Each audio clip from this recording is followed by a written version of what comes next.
go. We're doing it.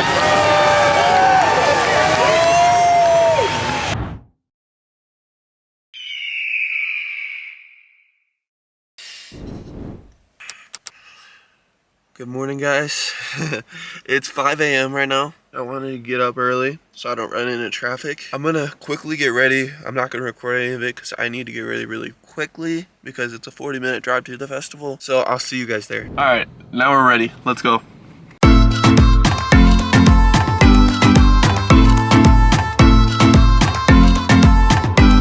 And then I realized I was missing something. Okay, I up. I've got the ticket in the car, and now I have to run all the way back. This place is huge. I can't believe I forgot that. That was the worst thing I could have done, was forget the ticket. I made it, thank God. Line for the bathrooms insane though. Why are y'all going to the bathroom? Festival's about to start. There's so many people here. And pull the fabric out. Fires with my action. Then a couple minutes after, they decided it was time. Let's go, we're doing it, yes. Thank God, I'm not disappointed anymore. Let's go. Green flag is up, good to go.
That was really cool. I'm really glad that they actually launched the balloons because I wasn't sure at first, but then they changed it last minute where they thought the winds were good enough, and clearly they were. If you guys ever get a chance to do that, do it. I promise you it's worth it. It's only like a $15 ticket. Now, for the rest of the day, we're going to a place called Bandelier National Monument, and then we're going to the Four Corners, the only place in the United States where you can touch 4 states at the same time at a corner. New Mexico, Arizona, Utah, and Nevada. Wait, no, not Nevada. Colorado, my bad. I hope you guys enjoyed that festival though, because this marks 1 week of me being on the road. And then I repeated myself of what I've already said before. So let's get into the next part of the video.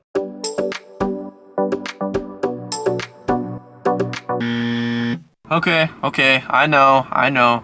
Let me explain myself of why I didn't end up going to Bandelier. It was a national park, so I used my national park pass. Then the guy explains, okay, so then you're gonna have to go to the shuttle. Shuttles arrive every 30 minutes. I was like, that's not a big deal. He's like, yeah, and then you have to go through orientation to go through it. And then a tour guide, I'm like, no. One thing about me, I don't hate tour guides, I hate the concept. Because I'd rather go out by myself and explore, which actually that's kind of funny because that kind of makes me a hypocrite because that's what I'm doing with YouTube.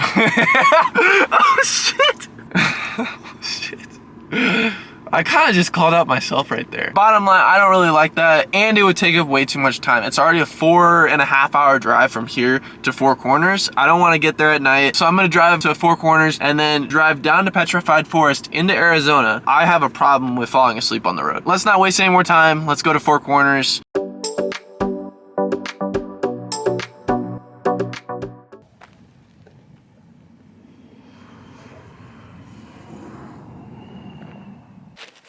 I had to make a quick stop here. I passed by this on the road and I immediately stopped and turned around. This is insane. This is just, it's worth adding 15 minutes to my time getting to the spot that I want to.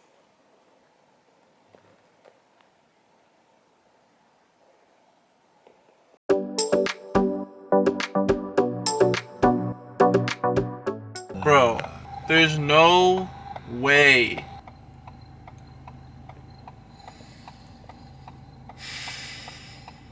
I just drove 4 hours to go to a gate that says closed. You've got to be kidding me right now. Well, that sucks. Are you kidding me? Are you joking me? Why?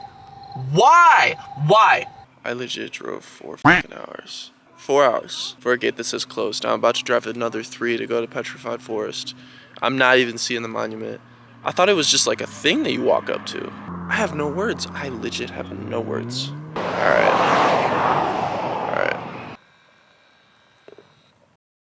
Alright guys, now that I've calmed down a little bit, I'm very disappointed. Imagine driving 4 hours to something, and then you have to drive like 3 hours back to sleep to see nothing. You guys know that I'm driving back from Arizona to Michigan. In about 2 weeks, I'm going to incorporate the Four Corners into that trip now. I expect Four Corners to be on the road trip back home. I'm making my drive back now, and I will see you guys in a little bit.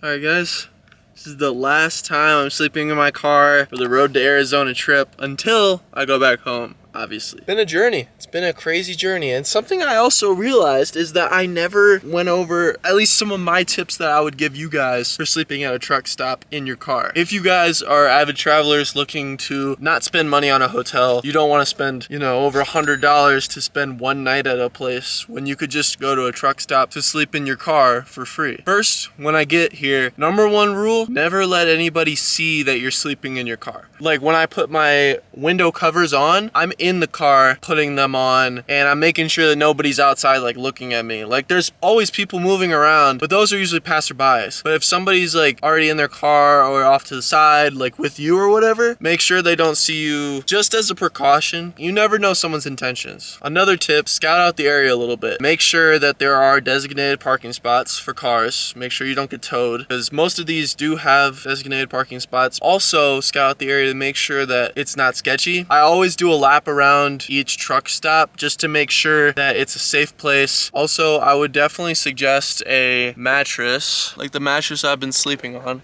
I can't really show it that well. I would suggest a mattress just for your comfort. It makes it easier for your travels. I would suggest truck stops. Stop at truck stops, find a Pilot or Flying J or a Love's. Those are the best ones, I would say. They even have showers for like, I think $12 to take a shower. I haven't done that just because I don't really feel like paying $12 for a shower, even though I kind of need one. Yeah, so those are my tips. And I hope that if any of you travel in your car, that you take some of those into account.